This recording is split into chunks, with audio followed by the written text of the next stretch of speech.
गीता जी अध्याय नंबर 4 के श्लोक नंबर 25 से लेकर 31 तक यही कहा है कि कोई ऐसी साधना करता है, कोई केवल देवताओं की पूजा करता है, कोई योग अभ्यास ही करता है, कोई स्वाध्याय करता है, कोई तीक्ष्ण व्रत रखता है, जैसे मुंह पर पट्टी बांध कर नंगे पैरा घूमना, और कोई हवन ही करता रहता है। और इस तरह के सभी अपनी अपनी साधनाओं को मोक्षदायक जानते हैं।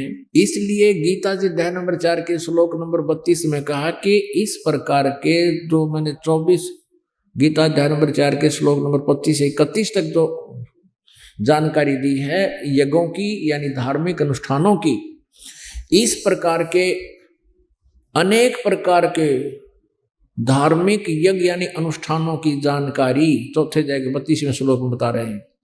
उस ब्रह्मणे मुखे सच्चिदानंद घन ब्रह्म द्वारा दिए गए अपने मुखारविंद से ज्ञानमय कबीर वाणी में सच्चिदानंद घन ब्रह्म की वाणी में विस्तार से कहे गए, और उनको जानने के बाद फिर सब कर्मों से तू मुक्त हो जाएगा।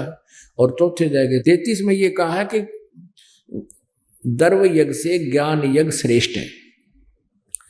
अब दर्व यज्ञ ये होती है कि जैसे कहीं मंदिर बनवा दिया और कहीं पर कोई धर्म भंडारा कर दिया है, और कहीं पर कितना कंबल बांट दिए, तो कहते हैं अंधाधुंध कोई ऐसे क्रिया करने से अच्छा है श्रेयान यानी ज्ञान, ये ज्ञान यज्ञ श्रेष्ठ है। पहले ज्ञान समझ, और ज्ञान के बाद फिर तत्व ज्ञान के आधार से फिर धर्म पुण्य कर, जैसे उस तत्वदर्शी संत बताओ तब लाभ होगा। गुरु बिन माला फेरते गुरु बिन देते दान, गुरु बिन दोनों निष्फल हैं चाहे पूछो वेद पुराण। गीता जी में कहा कि कुपात्र को दिया हुआ दान विफल रहता है, कभी सफल नहीं होता।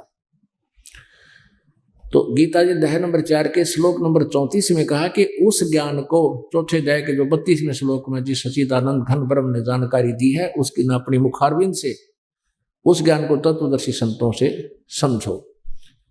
वो फिर वो तत्वदर्शी संत तुझे परमात्म तत्व का ज्ञान देंगे। गीता ज्ञान दाता से अन्य कोई परमात्मा है।